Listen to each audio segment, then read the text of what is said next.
sorry, that, oh my god, that was way too loud. What the fuck? Hold on, I should probably lower my volume down a little bit more. What the hell? Let's see. How about that? Jesus. Anyway. Hi y'all, how y'all doing? We didn't want promises to keep. This is the wrong fucking like energy to be in when it comes to this game. This is the most peaceful, tranquil music played, and I'm just like yelling. I did manage to download like the newest update before I streamed, so that's good. So that means I can like hopefully nothing will end prematurely. Anyway, let's see. Let me go ahead and just adjust this all. Perfect. Let's continue with this game. And now, as we all know, we are on Hunter's route. After finishing Rofi's route last stream. That's something. Anyway, let's continue. Okay, so we know be careful who you trust. Oh, wait. Wait, I don't think I read this one in the last stream. Anyway, let's go ahead. Oh yeah, got my tea with me because we're gonna get properly hydrated and slightly caffeinated today. Even though I already took some B vitamins, that should help me. Let's do this. Be careful who you trust. Yes, Father. It's little baby Hunter!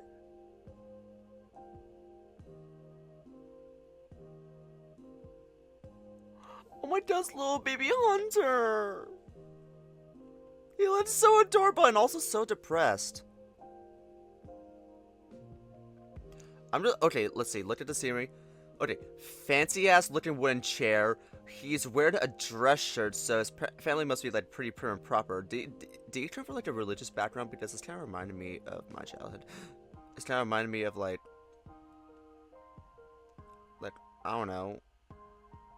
Okay, these are the waffles with the fancy ass whatever the fuck that is on top. I'm looking. They got like red tablecloths, gold as utensils. This family's rich. I mean, true. Okay. Oh god. And remember that real friends don't really exist. You need to command the room's respect. I'm hardly one to command anything, let alone a room full of peers. But I have no choice but to nod. Make us proud. Make them wish they knew they were you. Who would want to be me? And don't slouch in your seat like that. You know how that comes off. I know, Father. I straighten my posture, too anxious to say any more. Remember that your new classmates are some of the smartest in the nation. But I didn't need the reminder. Middle school is where meaningful networking starts. I got my first job through a middle school peer. It was through him that I start to tune out. Okay, I'm not gonna do his gruff voice because he's literally a kid in this scene. I start to tune out Dad's lengthy anecdote. He's probably told this one 1,000 times. That working in middle school, literally, I'm like, damn, I missed out. I stare at the plate of Belgian waffles in front of me as Dad continues his lecture. The normally enticing dollop of almond butter on the waffles wasn't calling my name today. The butterflies were fluttering a bit too aggressively to think about eating. This past summer, Mom and Dad hired someone who trained me to talk. Professionally. Introductions, small talk, elevator pitches, the works. It was also fake. But who was I to do anything but follow their lead? Out of the corner of my eye, I see Mom walk into the room. She eyes my full plate of food. She waits until my dad stops talking before opening her mouth. Hunter, is breakfast not good today? I can have the helpers make something else for you. The helpers? Oh, they rich. Oh, you got money. God. There's this new organic yogurt that we just imported. I make eye contact with her and shake my head. No, it's alright. I'm just not very hungry. I see a hint of concern on her face, but it quickly vanishes. Okay, well, we will have lunch delivered to school for you this afternoon. I will ask them to pack extra just in case. I nod and look back down at my plate. I just have to get through the day. Make some connections. I have to remember that. There's no such thing as friends, only connections. Mom and Dad sit down at opposite ends of the table, eating their own meals quietly. In my head, I run through my rehearsed introduction, the one I was forced to practice all summer. Good morning, my name is Hunter, and I'm one of the new students at... I'm interrupted by one of our helpers refilling my water glass. Oh, thank you. He smiles warmly at me, then leaves the dining room. I really don't know what voice to give Kid Hunter. Oh, this is actually sad.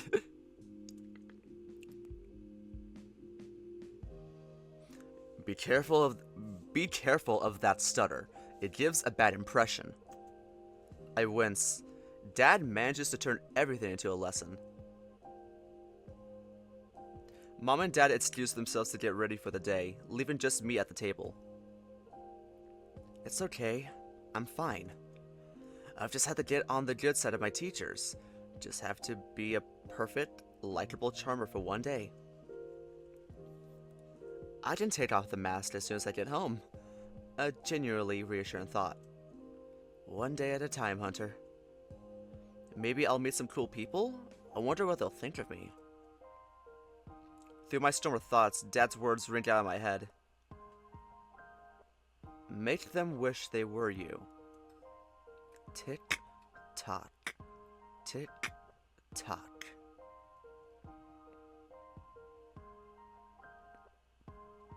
Dude, that was a crazy race!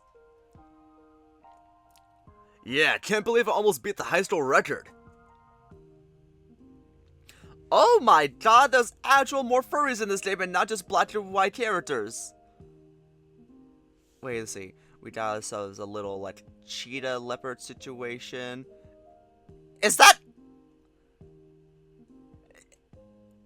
Is that Micah from Echo?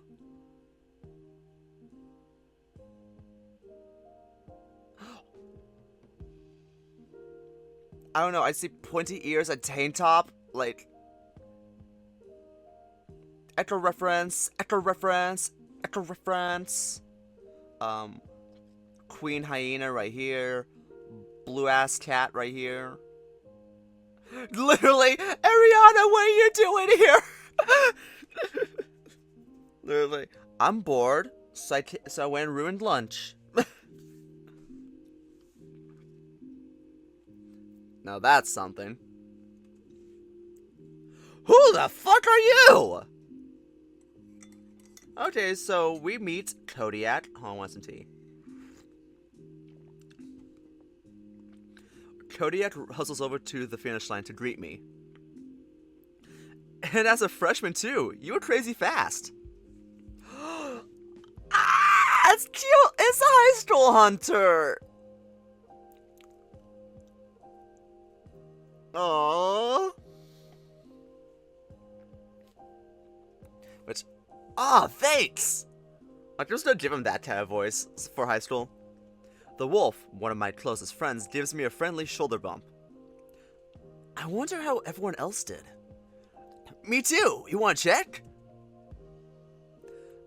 I break into a light jog, head into the storekeepers at the end of the track. Hey, wait up!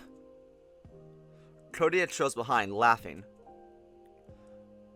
Oh no, I should give him that voice if he's speaking in his head. Just as I turn around to tease him, I feel someone shove me to the side. Ow! I stumble, barely catching myself before I hit the ground. Hey, what was? Is it gonna be Rofi? I don't know. No, it's not. Sadly. No, wait, no. Rofi and Hunter were college friends.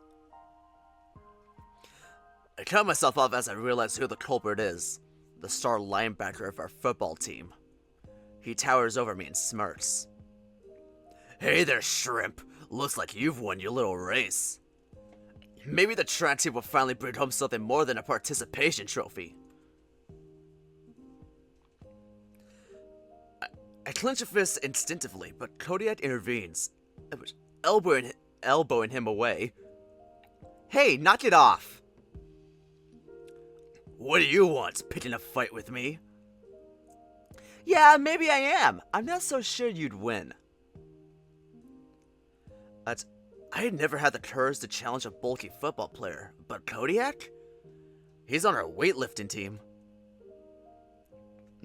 As if you'd be worth my time. Catch you later, losers.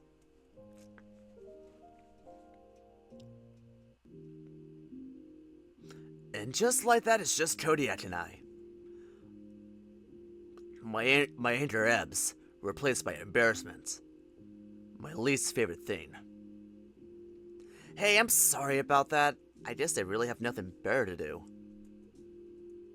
Shame holds my mouth shut. Dad's mantras echo through my head in a defiant cacophony. No one wishes they were me. Damn. God, when you get oh god, he's got some bad self-esteem issues. That's really sad. As we continue walking, I turn to Kodiak. Hey, when does the gym open? In the mornings. The weightlifters get in an hour before it opens for everyone else. But I could probably sneak you in if you wanted. That sounds good, but I don't know how to lift. Hey, that's alright, I'll teach you. We'll get you big like the football guys if you want. I'm not sure what I want.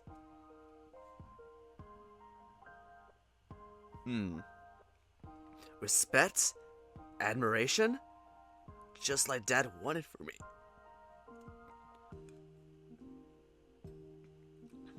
Tick, tock, tick, tock.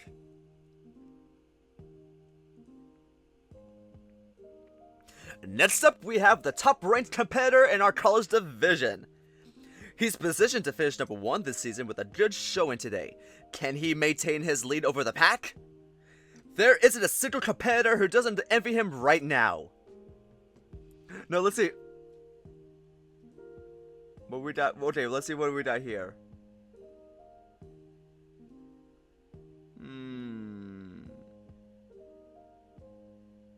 Also, this guy's eyes and the colors he has right now, is kind of giving me like school mascot costume vibes. Oh god. You know, but honestly, props to the attention to detail with backgrounds, because you could have easily just half-assed people in the crowd, but you decided to go individually draw like every single one of them. So props to the background artist. Let's do this. I take a deep breath in and start with my salute, holding my arms out in the air. I hear my teammates yelling my name from the stands, and the eyes of the auditorium on me. I smile. I feel good. I look at the parallel bars, take another breath in, then let out a forceful breath as I hop on them. First skill, I swing myself upwards, Completed a handstand. I let the bars fall back into my paws, and I swing back down, transitioning smoothly into a flip. My heart leaps as I gain some good airtime. Then, the familiar bars come back to my paws, like they always do. Second still done. I go back into a handstand, then twirl into one of the bars momentarily. It bends, but holds until I shift my weight back onto both bars. This one always manages to spook me in practice, but it doesn't give me any trouble today. The rest of my routine follows suit. I let my mind wander and muscle memory takes the wheel. I sneak a few glances at the crowd each time I resume my handstand position. There are 3 other competitors on the other setups right now, but most eyes are on me. I start to run in some mental numbers as I launch myself into the air. My twirl was pretty good, but I felt myself wobble a little too much. Probably a fractional deduction from my overall score. I feel myself fly into the air once again, complete a full 2 rotations before catching myself on the bars once more. My descent feels a little messy. Another deduction maybe? Oh god, Hunter. Hunter! You're doing amazing, sweetie! Like, oh my god.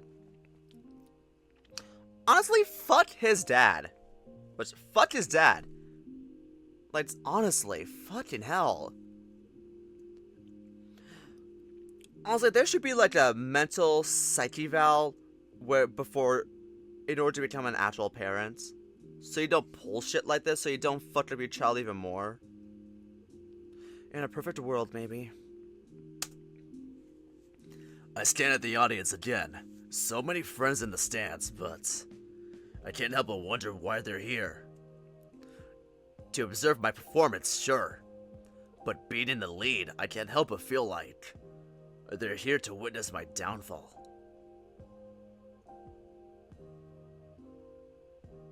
No. No. No, no, no, no, no, no. I don't like that. I don't like the sound. I don't like the crunch. The crunch! The crunch! No, no, no, no, no, no, no, no, no, no, no, no, no, no, no, no. I'm afraid. Oh shit. Oh fuck. He broke his arm. My left arm strikes the bar at full speed. The high velocity sound of flesh against wood echoes throughout the venue. Pain floods my whole left side, fiery, white-hot, and demanding. I wrestle my facial muscles back into rigid concentration and carry on seamlessly. What?! Oh, that was probably really loud. That was probably really loud for the audience. I'm sorry, y'all. No, what? Your arm's like broken. Or like fractured. But you got like a green stick fracture or something. But like, no! Dude! Oh, what are you doing? Hunter, please, don't hurt yourself even more. Stop! Okay, let's continue. Damn, I never mistimed that landing. Wonder if Cody had solved that, watching from across the country. I wonder if the cameras caught it. And just like that, I find myself on the last part of my bar routine. Just 2 more skills until the dismount. First, another handstand. Then, propelling myself into the air once more, I execute a flawless forward somersault. Extending my arms, I get ready to catch the bars one more time, but... Ah, no! What the hell are you doing? Stop it! Stop it! Stop it! Stop it! Stop it! Stop it! Stop it! You're ruining... Is it the other arm? Is it the other arm?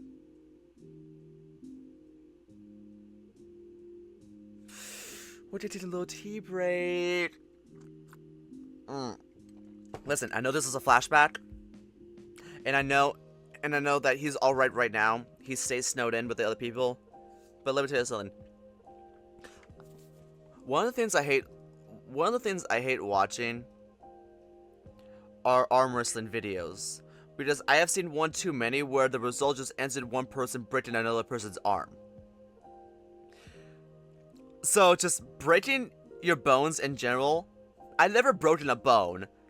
So breaking your bones in general just terrifies me. So the fact that like I see him like literally just still doing his gymnastics routine, even though he probably like fractures one arm and looks like he's about to fracture the other, or maybe it's the same arm and he's just making it worse. I don't fucking know. But goddamn, this isn't good. He's literally in pain, but he's still doing this because because his dad's influence still lingers in his head. Jesus Christ, this is oh my god.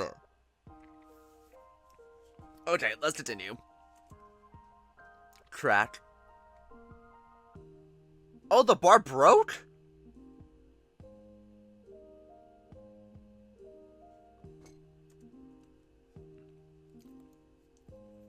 One of the bars gives away, snapping like a twig under my weight. Well, they should have gotten better bars then. They should have they should have at least adjusted for your weight. Like, shouldn't that be something that gymnastics do?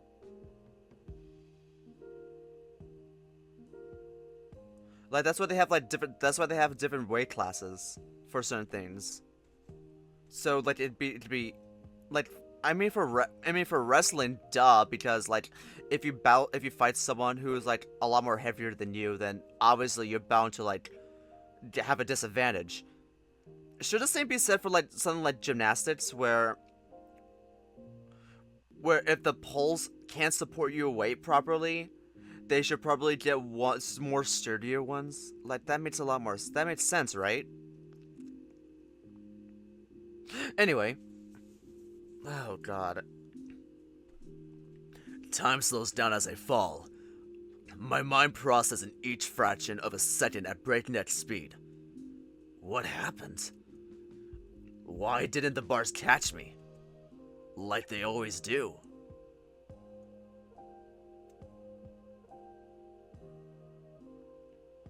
The audience turns to me like one great eye, watching feverishly as my infallible facade falls away. So that's what it feels like. How refreshing. I embrace gravity like I might a parents. Tick, tock, tick, tock, tick. And thus the branch falls.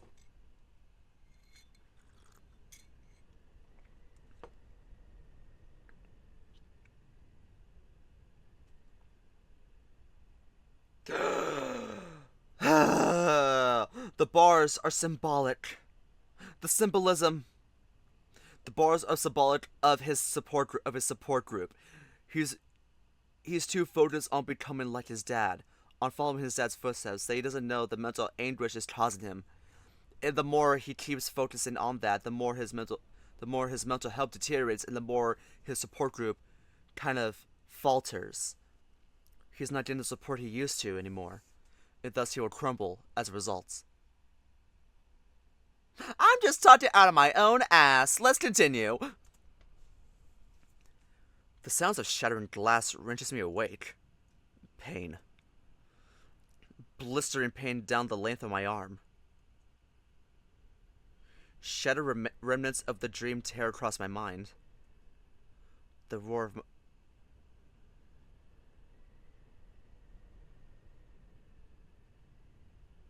Wait. Did Hunter went to bed with us? Wait. I don't recall Hunter ever going to bed with us. Let's see. The sound of shattering glass wrenches me awake. Pain. Blistering pain down the length of my arm. Shattered remnants of the dream tear across my mind. The roar of my teammates. The eyes of the crowd. The sickening crunch of bone. It felt so real. I reach one paw up to my face, feeling my familiar cheek fur. Then I run my paws across my snout. I touch my eyes and find them wet. Already the dream is fading. Friends, connections, bends and breaks. Long, lonely tables. elevator pitches, and masts. Dozens and dozens of masts. What hides beneath them? I sit in utter stillness, one paw splayed over my eyes. I press my paw pads hard into my temple, as if to keep the dream from spilling out. But of course, the tighter you cling to dreams, the faster they fade. When naught but darkness remains, I have no choice but to open my eyes. I shiver. The familiar sight of Theo's den comes into focus and my vision adjusts. With one notable difference. Flashlight. I need a flashlight. I reach for my phone. Sluggish heart began to beat once more. My phone sparks to life, momentarily blinded me. I blinked the light away, but before I could fumble for the right button, I see a notification. Wait, it is Leah. What the fuck?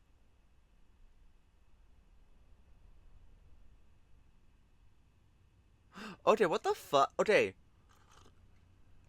Leo, should you be confused why you're dreaming about Hunter's memories? Because that just threw me off. So I was right. Hunter didn't get into bed with us. What the fuck happened? Anyway, fine, I could go back to my normal voice. A silly bed selfie from Hunter. I must have been out cold before he sent this. For some inexplicable reason, I'm compelled to call him. Hunter will know what to do. Seems like he always does. I press his number and wait anxiously as it rings. Once, twice, then... Hey, Leo. I hear a sleepy-sounding Hunter through the phone. I linger on his voice for a second, then remind myself of the urgent situation. Hunter? I don't really know how to explain, but... The window, it broke. I think something might have... I hear covers being thrown off and a rustling. Leo, stay right there, I'm coming. And just like that, I stay put, reassured. I wrap myself tighter in my blankets, listening for his paw steps down the stairs. Moments later, I hear them. Then, a knock on the door. I'm coming in, Leo. The door swings open, and I make out that familiar bulky silhouette. Turning on the light, just warning you. Damn. Oh. It's bad. Worse than I thought. A fallen tree branch protrudes into the room like a shattered bone tearing through flesh. I turn to the raccoon, but his face is already locked in a familiar focus. God damn. Okay, we gotta get this glass cleaned up, then move the plants out. His voice is clear and sharp. He doesn't even seem surprised. Wait, before you move, let me grab shoes for us. There's no sense in tearing up our footpaws on the glass. He flies out of the room in a blur. I wasn't sure what to expect when I called him, but it really does seem like he has everything figured out. The raccoon returns quickly with footwear and a broom, and we get to work. Just minutes later, the glass on the floor is completely gone. Alright, give me a hand with these pots. Hunter hands me a pot, then grabs two larger ones and hustles out the door. Remove the plants through the living room, then make one more trip to clear out the remaining greenery. Okay, all that's left is the branch. Honestly, that seemed like the biggest challenge. Hunter gives me a reassuring smile. Come on, it can't be that heavy, right? With his strength, I'm inclined to agree with him. Hunter takes a knee near the window, positioning himself under the branch. I take my place next to him, wrapping my paws around the rough bark. Chalk-stained hands gripping familiar wooden bars. Alright, here we go. 1, 2... We both lift. The branch starts to move, but... Ugh! Crap, can you put it back down? The branch plops back to the floor, and I give Hunter a look of concern. Everything okay? The raccoon shakes out his arms and shoulders a bit, then smiles again. Yeah, I'm totally good. Just need to get at a better angle. Attempt 2? I nod and we take our positions again. 1, 2. We lift once more. This time the branch comes off the floor a considerable amount. Hunter grunts under the weight, definitely bearing a lot more of the load than me. He manages to get a few words out. Carry towards window. We start to move towards the window, taking it slow. With each step, I feel the weight start to press down harder and harder. I glance at Hunter, dismayed by his quick, ragged breathing. I do my best to support the added weight, but I can't sustain it for long. Put down.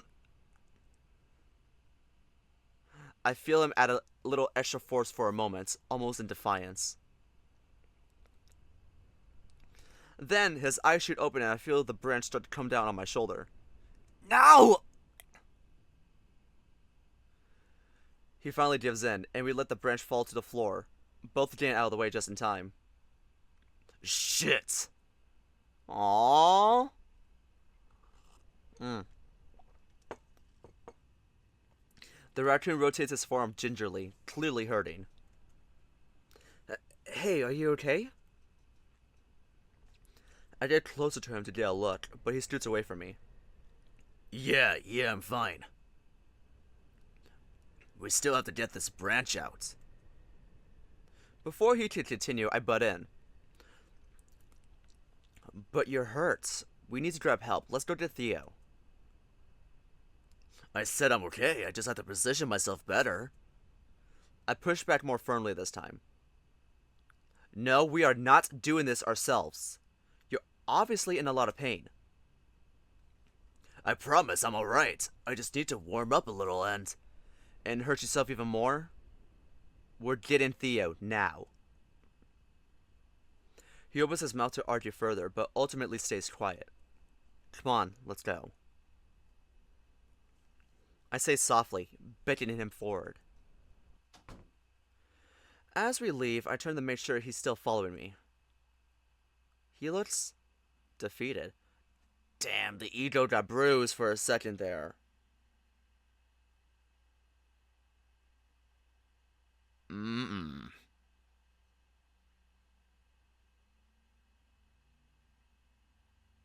This is why you should have ate breakfast. Instead of just a couple of strawberries and a protein shake, honey. This is why. And definitely still in pain. Hey, do you need anything? Pain meds, hot patches? I'm fine. Let's just get Theo. His voice comes out concerningly flat. The trek up the stairs feels painfully long. I raise my paw to knock on Theo's door, and for a moment it simply hangs in the air. Deep breath, Leo. Theo? No response. I knock one more time. Hey, Theo, we need you! My voice sounds scratchy and strange, like it belongs to someone else. In just a few moments I hear a gruff, "Be right there." I hear a rustle of blankets, a shuffle of clothes, a light bump and a hushed curse, and then the door opens. He's so me.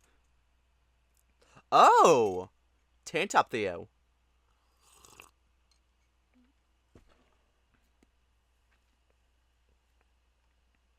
I'm just admiring the view. God damn, Theo's cute. What's wrong? I glance at Hunter, then back at the worried Theo. It's the den. A branch fell and broke one of the windows. Theo's sleepy eyes jolt open, electricity running through his frame. How bad is it? He starts storming down the hallway, not waiting for an answer. It's not great. We already cleared most of the den, and only the tree branch. I stopped explaining, just trying to keep up with the fox, Hunter trailing lamely behind us both. Theo stops only a moment to notice the plants nearly stand on the couches before he continues to the den. I can feel the cold seeping into the hallway as we approach the door. He throws it open and storms inside. Theo's eyes follow the gnarled fork of the intruding branch up to its shattered base. Oh fuck! I just noticed the fuck-ass star he has. What the hell happened here? Well, like, obviously we knew, like, this one star on his face. But this? This is huge. Anyway, let's continue. Theo's eyes followed the gnarled fork of the intruding branch up to the shattered base. He winces with real pain, as if it had pierced him instead. We got rid of the broken glass on the floor and moved all the plants out. Just the branches left. Just the branch? He repeats hollowly. He fixes us with a wild gaze, already moving back out the door. I'll need your help. Let me grab gloves. He runs out of the den, giving me another chance to nudge Hunter. Hey, Hunter, you haven't said anything in a while.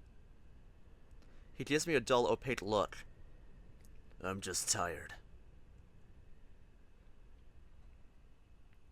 I suppose I'll give it a rest for now. He's not offering anything else at the moment. Theo re-enters the room with gloves on and thrusts 2 more pairs into my arms. Put these on, both of you.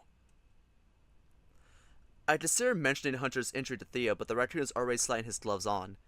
He looks to Theo, appearing to be waiting for directions. Despite it all, it seems like Hunter still wants to help. I decided to keep quiet. This should be easier with 3 people anyway. Alright, I'm gonna need one of you outside. I'll go. Hunter replies, already halfway out the door. Theo watches him leave, a frantic parade of complex emotions crossing his face. Whatever his thoughts are, he doesn't reveal them. He merely turns to me and says, Alright, you and I will push. He will pull. Hunter, now on the other side of the broken window, motions to us. 1, 2, 3! We get into position, and with Theo's added strength, move the branch completely outside. Hunter disappears from the view without a word. Theo sighs deeply, some of the tension finally leaving his shoulders. He turns to me and stiffly asks, Is he alright? I can't come up with a convincing lie, so I just nod. He doesn't look it. He's just tired. We're all tired. Some of Hunter's dull annoyance bleeds into my voice. I quickly add, But we're okay. We just want to help you fix this. He opens his mouth to respond, but closes it again as Hunter re-enters the room. God. Thanks, you two. Thanks, you two. Now we just have to patch up the window. His flinty eyes flick between Hunter and me, then back to the shattered window. Something in them softens. Ooh. You know what? I have this covered. His tone is gruff, but not unkind. Why don't you two rest a bit? You did great work, moving everything out. Hunter opens his mouth to interject, but I beat him to it. Thanks, Theo. I think we'll do just that. The raccoon and I wordlessly head for the living room, leaving Theo to his work.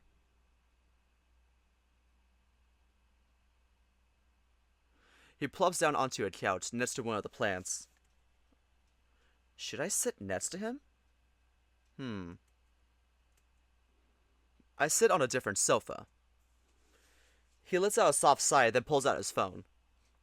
Hunter? He looks up at me. Thanks for coming so quickly. He puts on a smile for me, but it feels empty. Don't worry about it.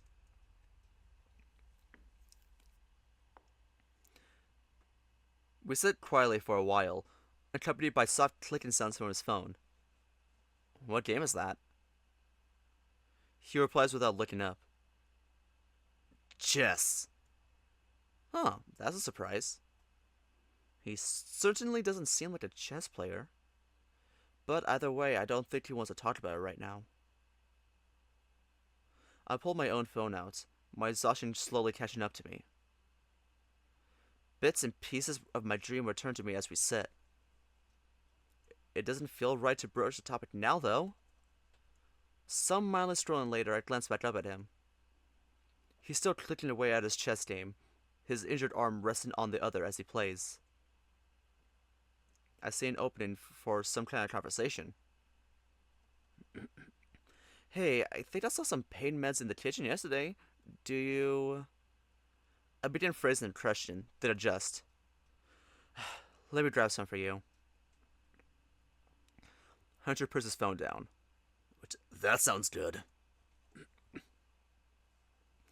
This time I don't get a smile, but I can see some of his familiar warmth in his eyes.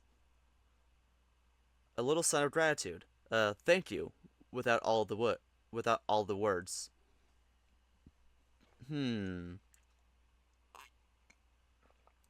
Hunter.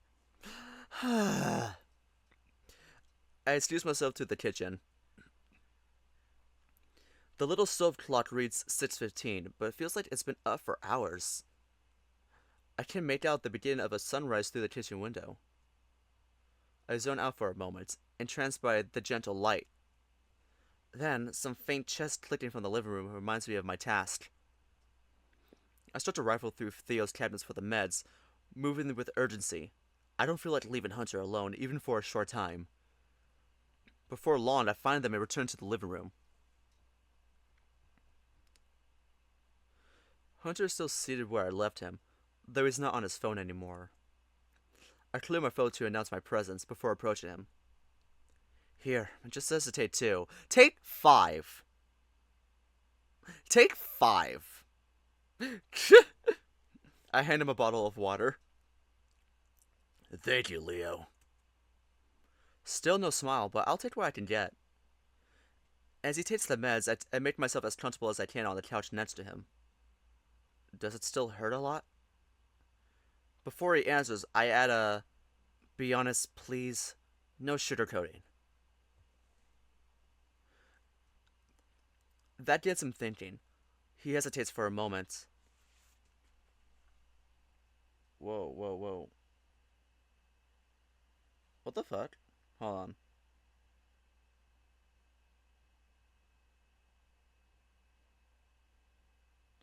I'm just checking. I was like, that was weird. My Twitch thing, I was checking my Twitch and like it said it was off for some reason.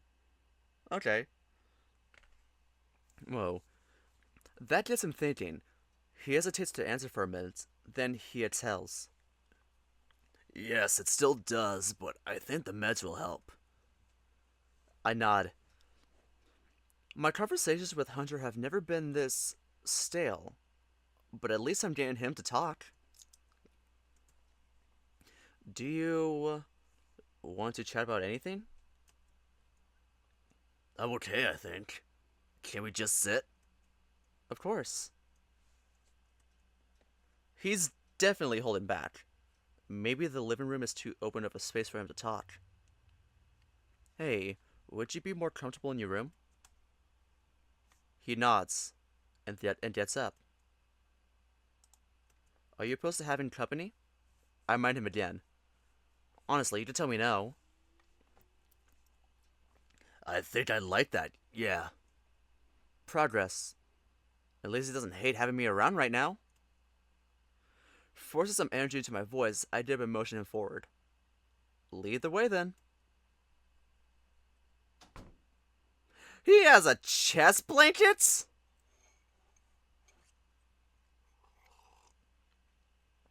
What's with rich people and their obsession of chest? Honestly, he's very also I see he has a little journal. What does he write down there? Dear diary, I fucking hate everything. I situate myself on the floor, and he takes the bed.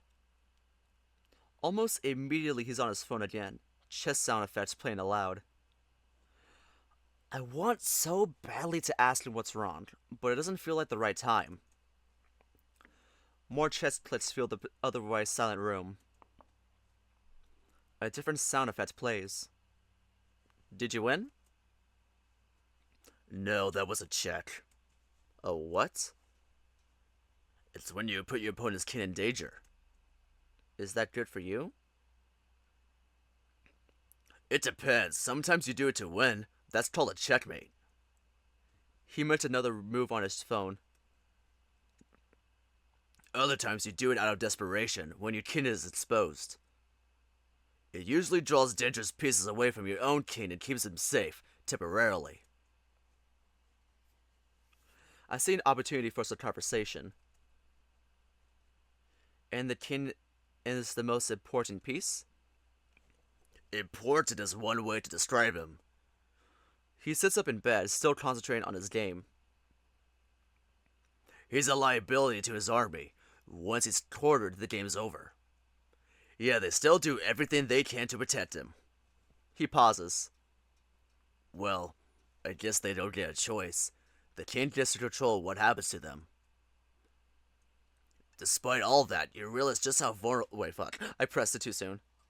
You realize just how vulnerable he was, even after your first few games. I get the feeling he isn't just talking about chess. Symbolism! A different sound plays. And that's a checkmate. For you? He nods and puts his phone down. I needed that. How do you play? Well... The game revolves around keeping your king safe and making threats against the other player's king. Like I said, the first person to corner the other's king with no recourse wins.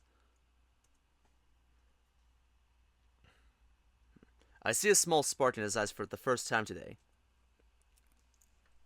Here, it might be easier to explain if you have this app. He hops off the bed and joins me on the floor, showing me his phone's home screen and pointing to a chess icon. Aww. Tick tock, tick tock. Okay. And in this oh wait, I need some water. T, save me. Save me, T. Let's continue. And in this situation, you can't move your knight. It's stuck defending your king, and moving it would put your king in danger, which isn't allowed. That's called a pin, when your pieces are restricted because moving them will expose your king to danger. You're not allowed to move your king into danger, or check. And when your opponent uses a piece to put you into check, your king needs to move away or command a piece to shield himself from the attack. I blink and try to wrap my head around it all. I'm happy to see Hunter perked up a little, but I wasn't prepared for a 3-hour-long chess masterclass. What the fuck? Wait, is it like 9 now? Okay, so what are my options now? Well, your knight and king are stuck where they are, but you can move elsewhere on the board. Refocus your efforts. Before I can respond, I feel a yawn coming on. Hunter lets one out too. But it might be easier if we just play a game. We've just been talking strategy and theory, but playing the game is the best way to learn. Here, I'll send you a challenge request on the app. I get a notification from the app. His profile features a silly picture of him dressed up in some costume. As I accept the request and the game begins, I remember the notification for him that I woke up to. Oh, by the way, I thought the pic you sent last night was cute. That? I figured you like it. I swear I see his cheeks glow a little, but he buries himself in his phone before I get to look properly. You're playing as white, so you did the first move. Okay. Trying to remember what Hunter just taught me about opening a chess game, I move one of my pawns into the center of the board. He grins a little. Seems like I wasn't a terrible teacher after all. No, you weren't. Although it's only been one move. I wince as I say that. Hunter doesn't need that reminder right now. Let's see. He makes his first move, challenging my pawn. I instinctively take his pawn off the board with mine, and he immediately responds by moving a bigger piece across the board. That's the bishop. Diagonal moves only? He nods. Very good. Okay, what's my next move? I remember him saying that moving the horseship pieces early in the game is a good strategy, and protecting my king is good too. Given those facts, I made my move. He makes another move pretty quickly, breaking out another important piece. And this piece? I think hard. The queen! That one can move in any direction, right? He nods happily. I think carefully about my next move. Maybe another horse move? I could even make the threat against his queen with that idea. Content with my thought process, I made my move. Then, with a coveted tap, he catapults his queen straight towards my king. My phone buzzes and a "you lose" screen appears. Oh, what? That wasn't even 5 moves! And you only took away a pawn from me? How was that a win? Well, you see... Oh god. After a quick explanation, I realized that the chess app was, in fact, not lying to me about Hunter being the victor. The raccoon begins discussing what happened in the game, and the moves he would have made in my place.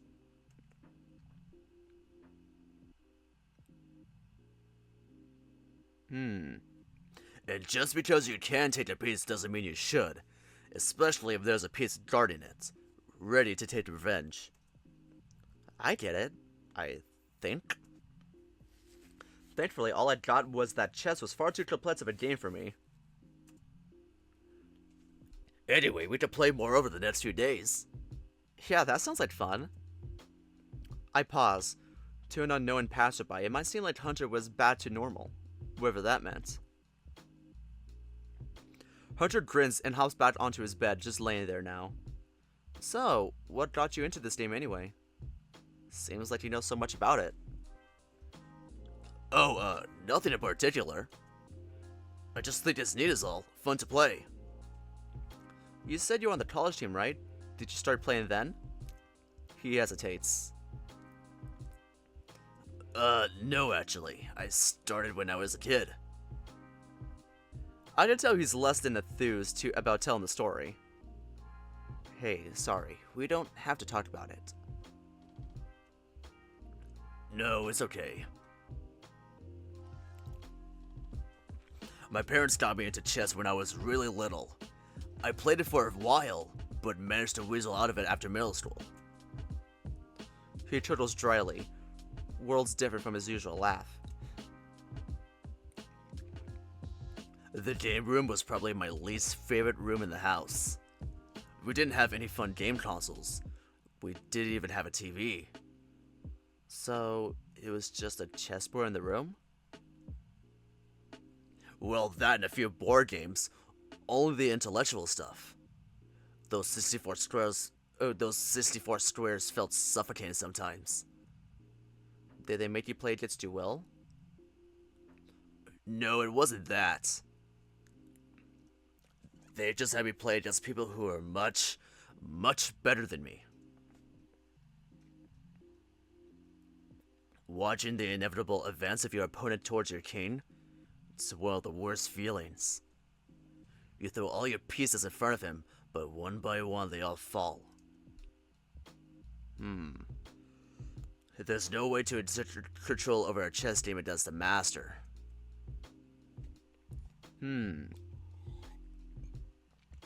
The atmosphere feels eerily similar to the couch a few hours ago.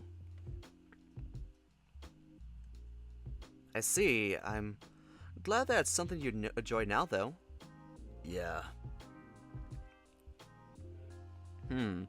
I took a much needed break from chess in high school and got back into it in college. My teammates are much friendlier to challenge, and I feel like I'm actually learning from them. Rather than just being beaten into the ground. That was my phone. God damn, that was loud. Did my phone crack? Nope, it's fine. I have so many questions about his parents, his childhood, and that weird dream you had of his childhood. Remnants of my dream come back to me, and it takes every bit of restraint not to ask about how accurate it was to his real life. The raccoon lets out a sigh. I'm sorry, Leo. My ears perk up. Hey, no need to apologize. I should, though. I've been a drag the whole morning, I know. It's just... I don't want to get into it right now. But I appreciate you. Of course, Hunter. Don't mention it. For some reason, it finally feels like I'm talking to the real Hunter. Not that I thought his jolly nature or energy were disingenuous, of course.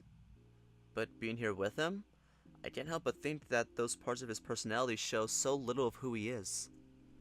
His worries and anxieties, his upbringing, what hides behind the mask. I spread out on the floor, making myself more comfortable. I looked up at the raccoon, but he seems to be preoccupied with another chess game. Hey, Hunter? Yeah? Win it for both of us. That earns me a gentle teasing smile. You bet I will. I rest my head on my arms, my lack of sleep really catching up to me. Aww. My shallow slumber is filled with visions of chess pieces gliding across the board. Oh damn, another CG? Let's fucking go! Hunter, the king, stands opposite my own king. I blink and find myself in my king's square. His army starts to part around him, exposing him as he sits on his throne. My own pieces began moving out of my way, opening a single file, leading me directly to Hunter. I reach one paw out to the king, his brow furrowed deep in thought, head resting on a paw. Aww. He looks up and we made eye contact. Nothing between us. No chess pieces, no walls. He looks surprised. But as quickly as our eyes meet, his pieces recoil, moving and obstructing my view of the raccoon. His queen, his rooks, they all gather in front of him, guarding their leader at his command. And soon only the lonely crown around one of his ears is visible behind his army. Hunter, you don't need to hide from me. And that's what the pieces symbolize. It symbolizes his insecurities, the wall he built around himself, his facade. Him looking at Leo head on without anyone blocking his vision was him actually opening up and being more transparent. But then he hides behind his wall again. Symbolism. I blinked once more. I love this. I blinked once more. Hunter's familiar ceiling is there to greet me. I sit up, then realize I'm in his bed. He carried you to bed! Shit, I didn't ask. I start to throw his comforter off, but I stop myself. Wait, I fell asleep on the floor. He must have tucked me into his bed after I passed out. I exhale and lay back on the mattress. I give his room a once-over. Everything seems to be where it belongs, but Hunter isn't anywhere in sight. I let myself sit for a bit longer, then begrudgingly get up. Hunter seemed okay earlier, but I still want to check up on him.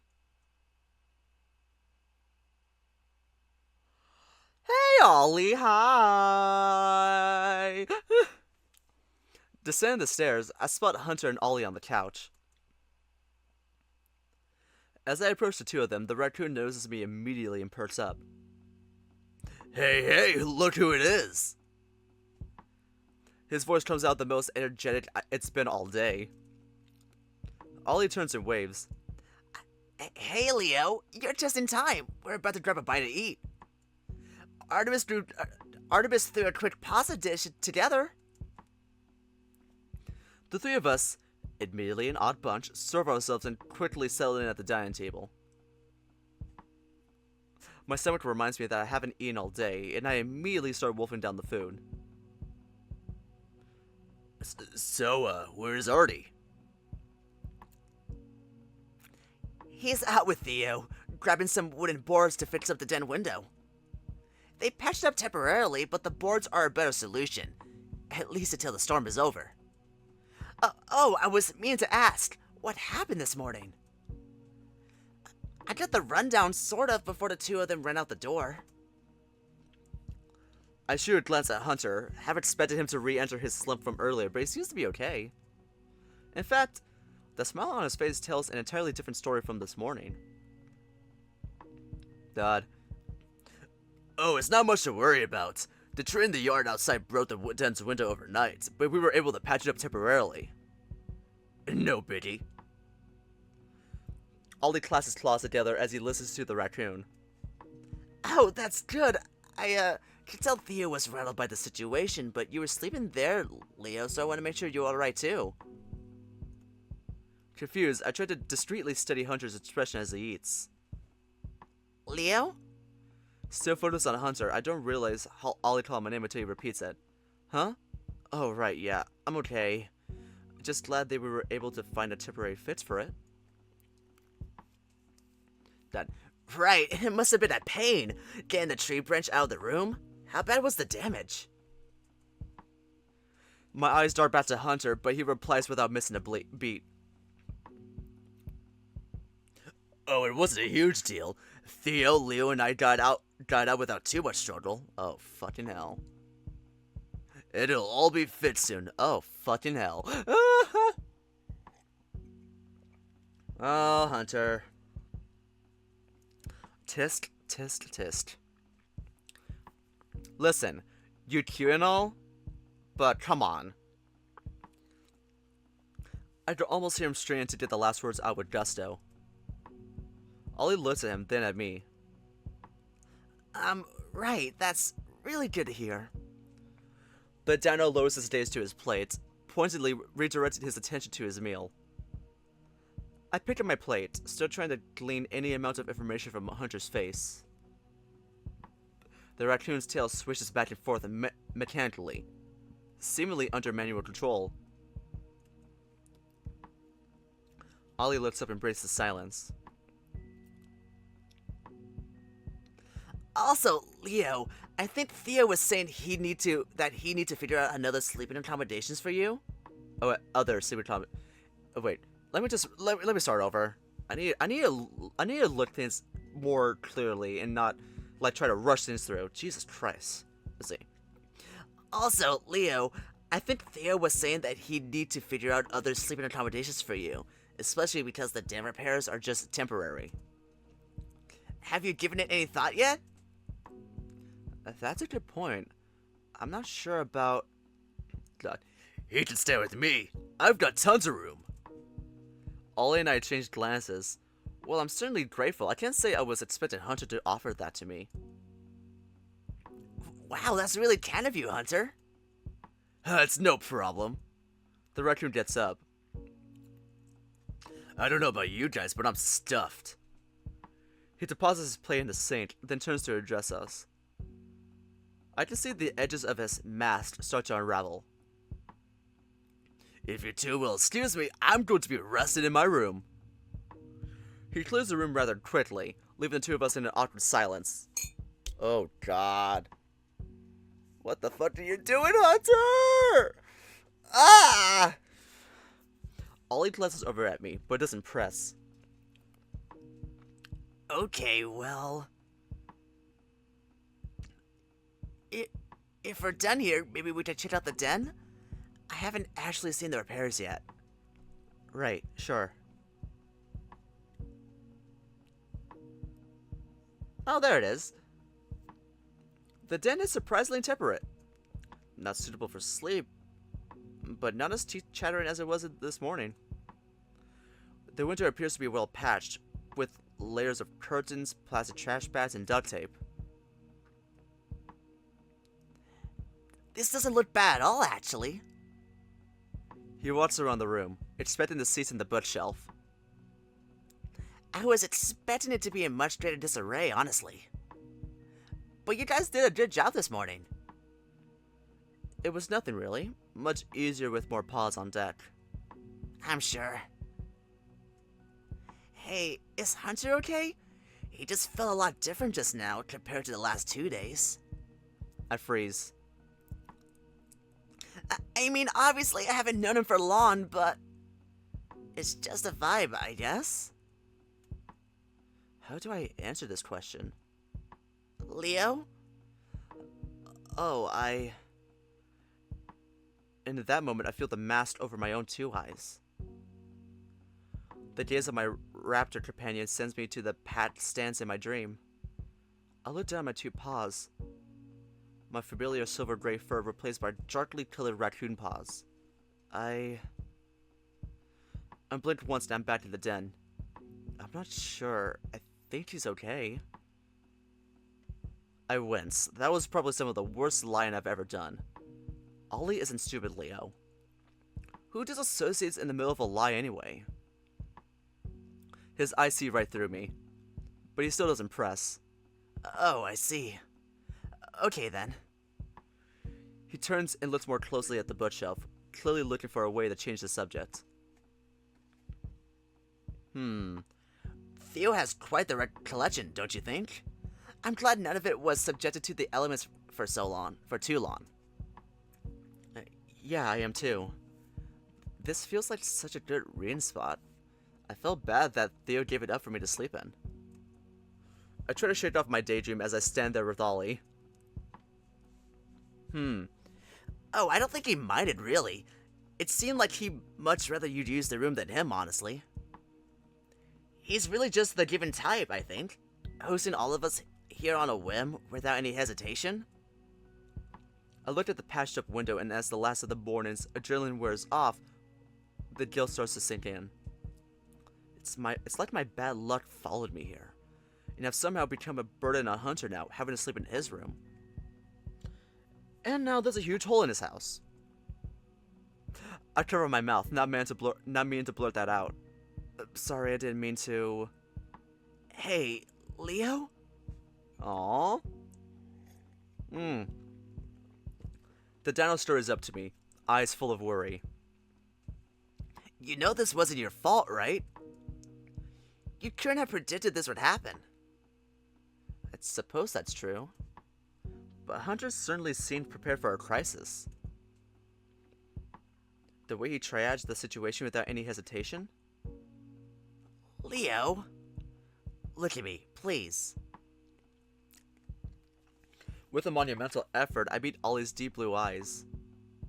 It seemed like it's just as much effort for him as it is for me. Come back here, okay? To the den. Take off the mask. I'm here. Sorry, Ollie.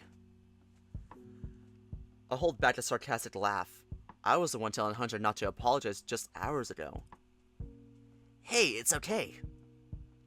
I know that's been a really stressful morning for you. But do you want to take a seat in the kitchen again? I'll put on some tea. I nod. Yeah, I think I like that. Huh. In spending this morning trying to take care of Hunter, I didn't realize just how much I needed some care too. Exhaling, I follow the dino out of the den. We both get resituated at the dining table. Ollie prepares 2 mugs of tea, then joins me. You don't have to talk or anything, by the way. I'm content just sitting here with you. No, it's okay. I'm sorry for being weird earlier. Ollie shrugs. I'm always weird. I don't mind if you are too.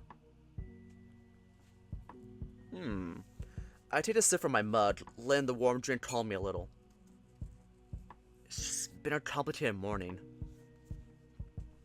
Does Hunter have anything to do with it? He's not being around the bush. Yeah, a little. Okay, I thought as much. What do you think is up? I'm honestly not sure. I consider my next words carefully. I know Ollie means well, but I'm not sure I feel comfortable sharing Hunter's secrets. The few I took coats out of him anyway. The tree branch this morning gave us a lot more trouble than he let on. Ollie nods. I could tell that much. I let out a sigh. And he injured himself a little while trying to get the branch out. Just the two of us. But I don't think that's the problem. Actually, I don't even know what the problem is. I pause and look up at the raptor. His azure eyes are wide, brimming with patient curiosity. After he hurt himself this morning, he just been in this funk. I got him out of it for a few hours, but now it feels like he's just overcompensating for it now. I wish he'd just tell me what's wrong. Problem solving is easier when you know what the problem is, you know? Ollie looks down at his drink for a moment, then looks back at me with a sideways gaze. Can I offer my thoughts? Of course. I don't know exactly what's going on, obviously. Hunter seems like a great guy, but we haven't talked very much. Even so, I can tell that he's hurting, even if I can't say why. He pauses to think, then continues. And sometimes you can't just fix pain like that.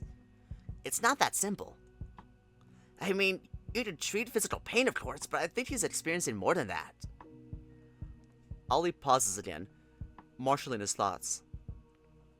I would just take it slow with him, especially when you don't know all the details. It seems like he trusts you, so he'll tell you where it hurts when the time is right. Just don't be afraid of silence. Sometimes it's okay to let a conversation breathe, if that makes sense. Truthfully, I didn't have heart-to-heart with Ollie on my bingo card when I first met him. There's clearly much more to this downer than meets the eye. He's hot. That's why. Yeah. Yeah, it does. Thank you, Ollie. You're incredibly perceptive, by the way. I'm not great at hiding how I'm feeling. But I have a feeling Hunter didn't have you fooled either. Oh! The downer goes red.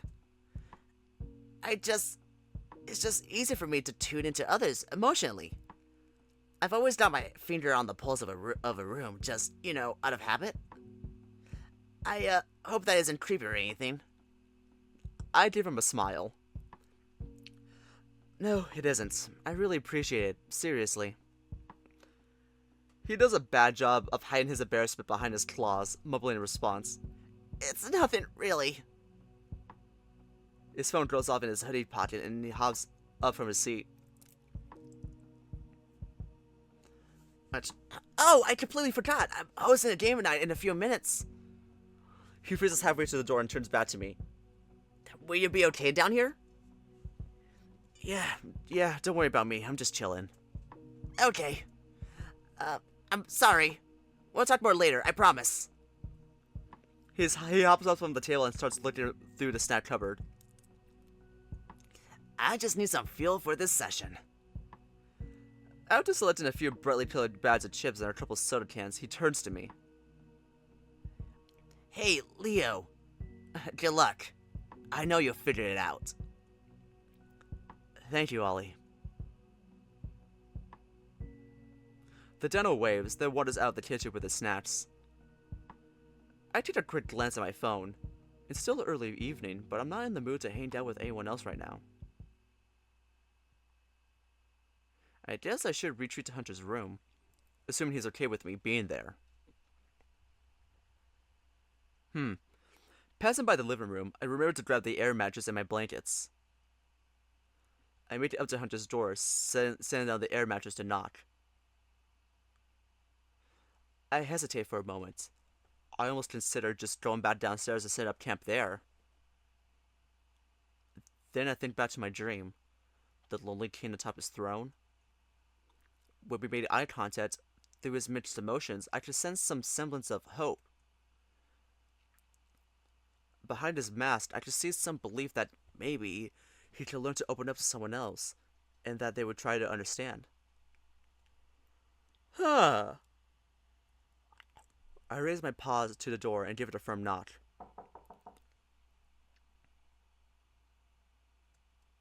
Who is it? I clear my throat. It's me. Hi. I'm the problem, it's me. Come in. Damn, he's so depressed. As I enter his room, I see Hunter sprawled on the bed, looking up at the ceiling. Hey, just wanted to check in. He nods wordlessly, still focused on the spinning ceiling fan. How are you holding up? I'm okay, I think. He still seems deflated, though I think I prefer that to his overly jolly facade. Just tired from the day is all. That makes two of us. I study his reaction to my joke, but he doesn't seem to have one. I realize I'm still standing in the doorway. Oh, hey, were you really okay with me staying here tonight? I really don't mind staying in the living room. I know that it's been a long day. He lets out a sigh, then sits up. Yeah, I really don't mind. Company isn't the worst idea right now. Alright, thank you, Hunter. Really. I start pulling in the air mattress and my belongings, send everything up on the floor. Hey, Leo? I jump a little at the mention of my name. What's up? I'm sorry, again. Hey, there's no need to be sorry. Well, I did just ditch you and Ollie down there. And we didn't think anything of it, I promise. I know, but I feel like... I sit on my air mattress as quietly as possible, waiting for Hunter to continue. I feel like I need to play things up around people, you know. I know it was weird of me to walk out on you guys like that, but I just couldn't keep it up. The energy, I mean. I love being the life of a party. I love bringing spirit to the room. But it's hard to do it all the time. I'm sure this is all true, but I can't help but feel like there's more he's not telling me. And I feel like it's just become expected of me. Hunter is the fun, jolly dude. Always, no matter what. The conversation reaches a lull, and I ask my burning question. Hey, was any of this related to us moving the tree branch this morning? It's just, everything seemed fine even when we were cleaning up the den. But once we couldn't get that branch out... He looks at me quietly. I can tell he's trying to formulate a response. Oh my god, I'm so sick. Why is everyone calling me? Oh my god, I'm trying to stream. He looks at me quietly. I can tell he's trying to formulate a response. I can sense him calculating behind his mask. He doesn't reply for a while. I almost cave, wanting to burst into apologies and call my inquiry off. But Ollie's advice drowns me. Let the conversation breathe, Leo. Yeah, a little.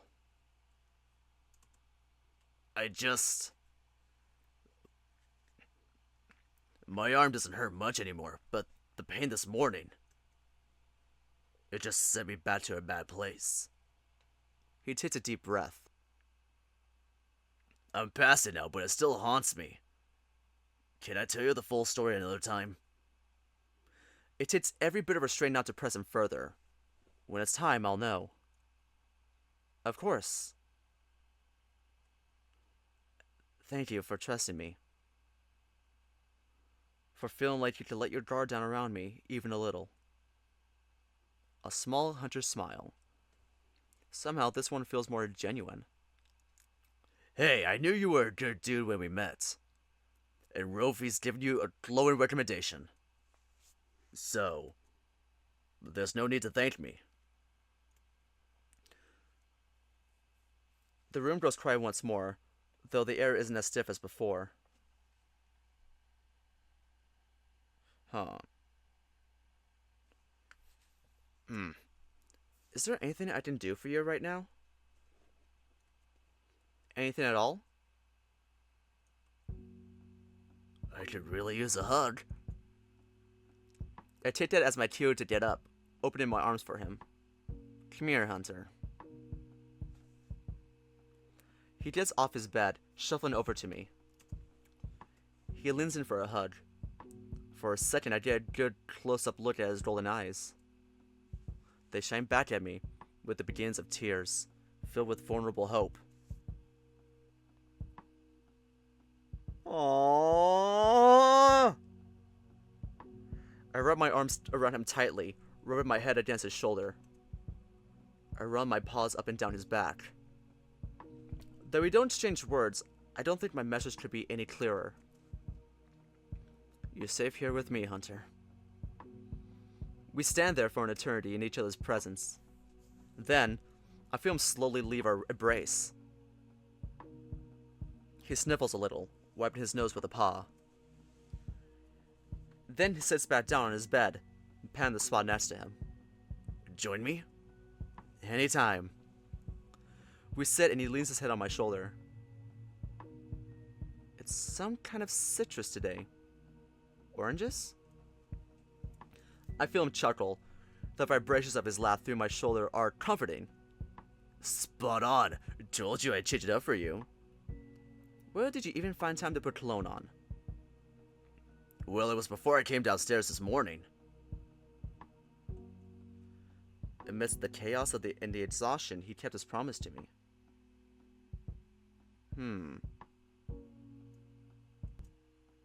And it'll be something... Okay, let's try to hurry up and get this done.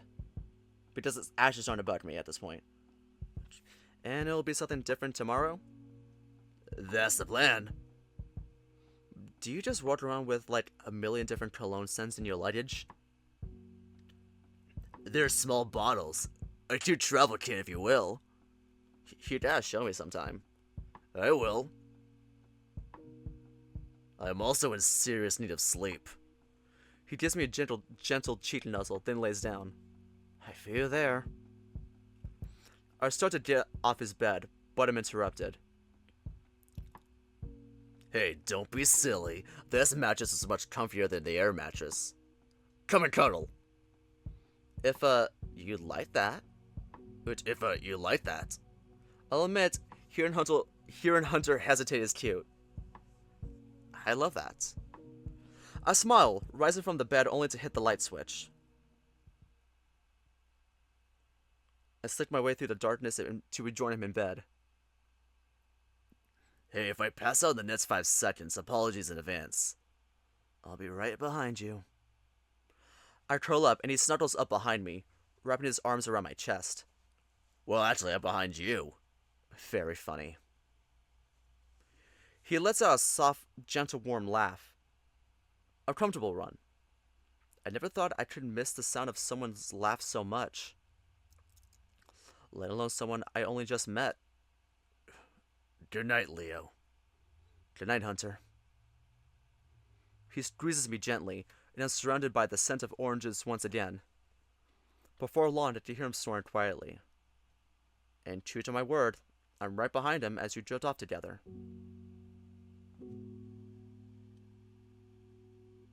Yep, I figured that I was gonna catch up with Hunter's